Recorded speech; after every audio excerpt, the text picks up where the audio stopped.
Coach, what are your Saturdays like these days? Well, I try to Football watch. season. I do several radio shows, so I try to watch as many games on a Saturday as I can. And it's a little different when you're watching now. When I watch a game, I turn the sound off. I just mute it, and I just watch the game. I thoroughly enjoy watching it, but I got to be a little bit knowledgeable since I do as many radio shows as I do. What about an average weekday, Coach? Can you walk us through what a day for you like out there from morning to night is? I will say I do not get up as early as I used to. A typical day for me, I get up probably around 6:30 or 7. I'm at the point of my life where I get on my golf cart and just drive around the ranch. I just enjoy looking at things. I want it to look nice and look pretty, but as far as working the cattle, those days are sort of behind me, but I still like to look at them. So I don't really do much. I still have on several boards, and I still participate on that as much as I can. When did you decide to hang up the ranch work? About how many years ago would that have been? Well, I still do what I can. I don't really feed the cows, but I like to look at them and check them and that kind of thing. And then when they're working the cattle, now we have several people that did what Benji and I used to do. So I guess you could say I'm a gentleman rancher now. Coach, what inspired you to What inspired you to get involved with Rise and help with this charity? Well, my little boy had Down syndrome, and so I've been involved with the Rise program since its conception. Really, when I think back about when the Rise program started, it started probably with Johnny. At least it became active back when Johnny was little. So what a great organization, and the people that play in this golf tournament, I would like to see everybody win if they could, but the winners are the children that go to the Rise program, because the great majority of these children, when they graduate, they can read and write, know their colors, and they wouldn't have had that opportunity if it hadn't been for the Rise program that primarily helped for the handicapped child. Now, there's several, quote, normal students that go there, but school is for the handicapped child. Coach, right now with players being able to, in college football, being able to capitalize off their name. You're going to have to talk a little louder. With players being able to capitalize on their name, image, and likeness now in college football, what are your thoughts on? Now, say that again. With players being able to capitalize on name, image, and likeness right now. I do not like that. You go to school for an education. You don't go to college to play football. You go to college to get an education. Now, if you don't like the coach, for example, you transfer. You go to another school, and then you go to another school. What about all those hours that you lose? Nobody ever talks about that. So I'm opposed to all that. I'm opposed to paying the player. It's not professional football. This is college football. I'm not opposed to the player getting some help, but if you check the normal college player, he gets a whole lot more help than you think that he does. Can you imagine coaching in today's game? Can you imagine coaching in today's game? I don't know who's speaking to. I'm right here, sorry. Right here, yeah. All right, say it again. Could you imagine coaching in today's game, and have you ever thought about that? I'm glad I'm not coaching in today's game. First of all, you have to handle them with kid gloves, because if you're really tough and rough on them from time to time, they'll leave. And they can leave without a penalty. They can go and be eligible immediately. I think NCAA made a mistake when they allowed the player to transfer and play immediately. And I think they made a mistake when they allowed them to transfer for no reason. That's just personal opinion, but that's what I believe. Have you ever talked with Nick Saban about that? Have you guys discussed that? Yeah, I visited with Nick about it from time to time. Now, if you want to know what he says, you ask him. But we have talked about it. And Coach, with all that said, right over here, with all that said, what do you miss most just about the days of coaching and that day-to-day grind? I miss a relationship with the coaches and the players. A lot of people say they miss a relationship with the player. I miss a relationship that I had with the coaches. you're with them a great majority of the time. I was always blessed with a good staff. You don't win unless you have good coaches on your staff. But I miss that, and I miss the practices, obviously, but I miss the relationship more than anything. And I do miss the big games. I don't miss the piddling games. Now everybody plays 3 or 4 piddling games because they want to be, quote, bowl eligible. Back when I was coaching at Texas A&M, which was a long time ago, no such thing as an easy game. My 3 preseason games was LSU in Baton Rouge, Ohio State in Columbus, University of Michigan in Ann Arbor. That schedule, not those teams, was a typical schedule every year. So that's changed now because everybody wants to be bowl eligible. So they play 3 or 4 piddling games. Do you have one memory from your coaching days that still sticks out all these years Now later? say that again, hon. I'm coming closer. Yeah, it helps. Yeah. You get a little older, you won't hear well. I already can't hear or see, so, we're gonna have to get some help. All these years later, do you still have one coaching memory that still you can remember it vividly? Yes, I do. That's all I'm going to say about that. But I was going to say Vanderbilt. There's 1 or 2 that I really Vanderbilt is an example. It's not a good idea to coach at Alabama and lose to Vanderbilt. I do not recommend that if anybody's coaching at Alabama.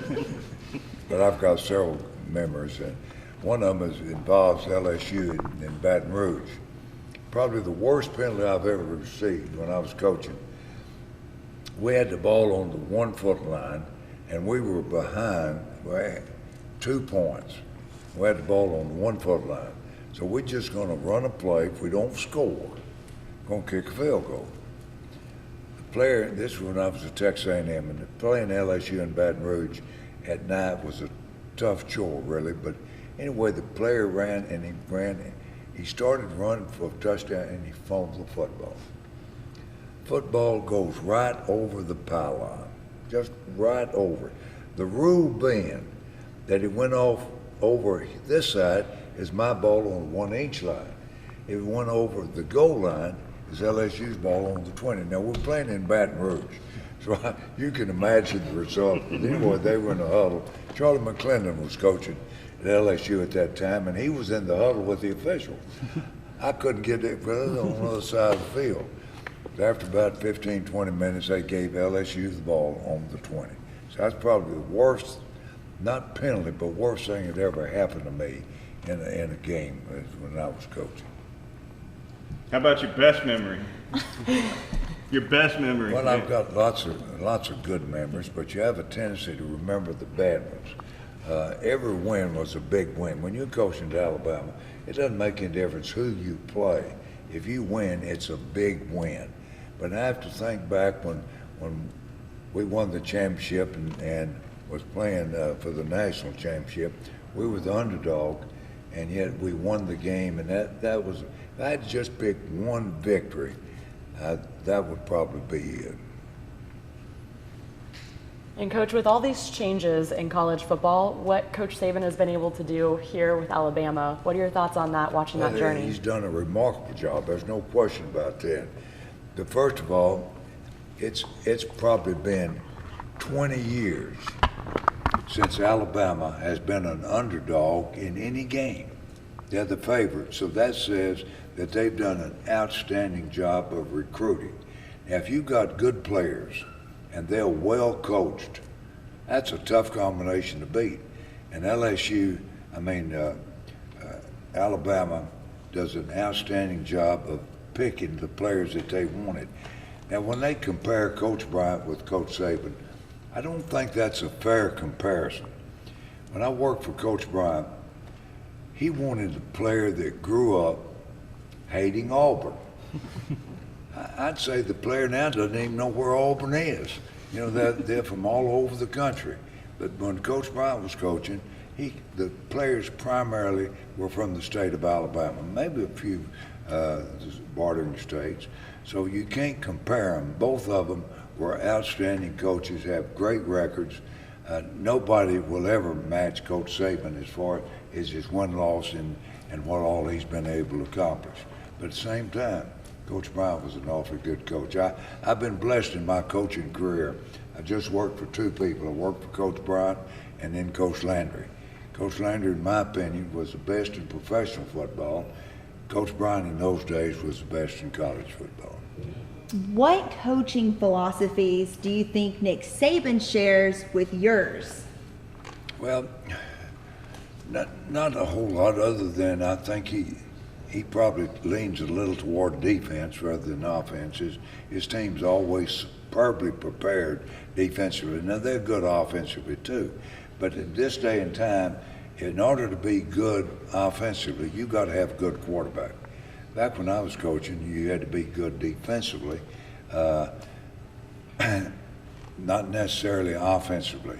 I think Coach Saban just does a fabulous job with what he has, and he's a superb recruiter.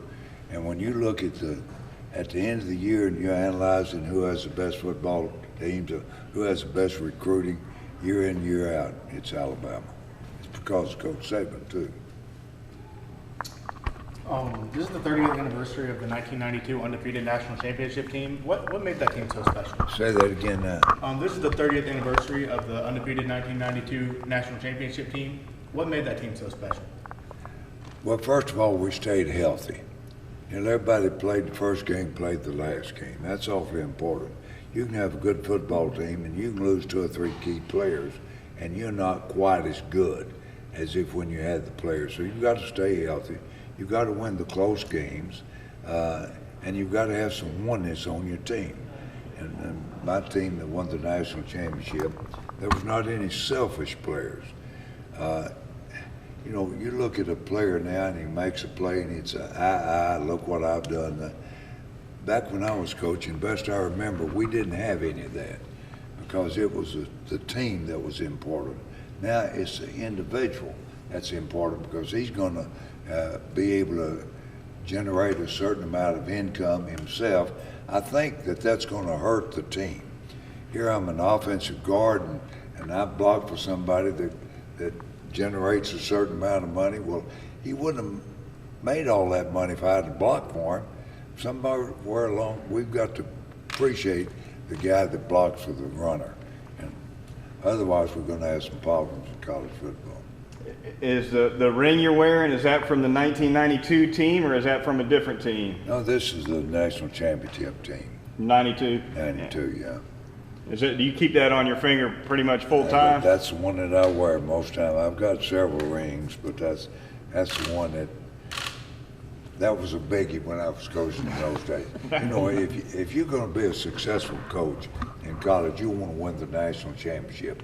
And if you're lucky enough, you'd like to be the national coach of the year in college coaching. And but if you just have one, you want to win the national championship. And that's what that ring symbols. You mentioned Coach Bryant making sure his players hated Auburn, and I'm sure that's such a fierce rivalry to coach in. Do you still hate Auburn as much as when you were the coach at Bama? No, I didn't. I've got some good friends. I'm on the board of regents of the system, and I've got several good Auburn friends. I do not hate Auburn now the way that I did when I was coaching. I know you'll say this is Pollyanna, but what I would like to see when Alabama and Auburn play, I'd like to see both of them be undefeated and then make the best team win. So I have no hard feelings whatsoever against Auburn. Now, when they play Alabama, I'm for Alabama, no question about that. But I'd like to see Auburn be successful. Just real quick, your alma mater's making some waves. They are, and I think Texas A&M is on the way. That they need to win a championship, and they are paying the coach well, so they're going to expect him to have a national champion. And he's recruited well. There again, there's a certain amount of discussion back and forth. Or did he recruit him or did he buy him? Now, I don't know, but now where you can buy a player, that makes a difference. I can't imagine the NCAA allowing that to happen but it's legal now. And but A&M had a great recruiting season. If I could get back to what the event is about here today. Say it again. Back to what the event is about here today. How does it feel to be able to make a difference in these children's lives? What did he say? About your participation in this event, make a Rise difference for program. children. My little boy, John Mark, several of you might have known him, but he had Down syndrome, and he loved the RISE program.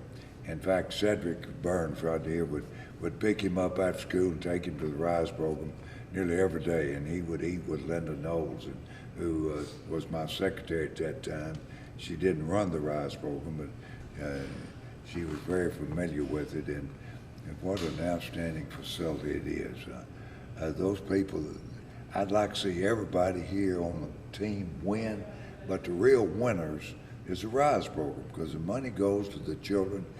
They learn to read and write and go to school, and it's all free to the parents. That's a big deal when you think that you go to the school, an outstanding school, and it doesn't cost you a dime. That's a big deal. Now, I've sent several to college, and I know what it costs to send somebody to college, but we're talking about elementary school, and when they can go to these schools and get an education, your money can't be spent better than if you have any extra money laying around. The RISE program, I can assure you could use it.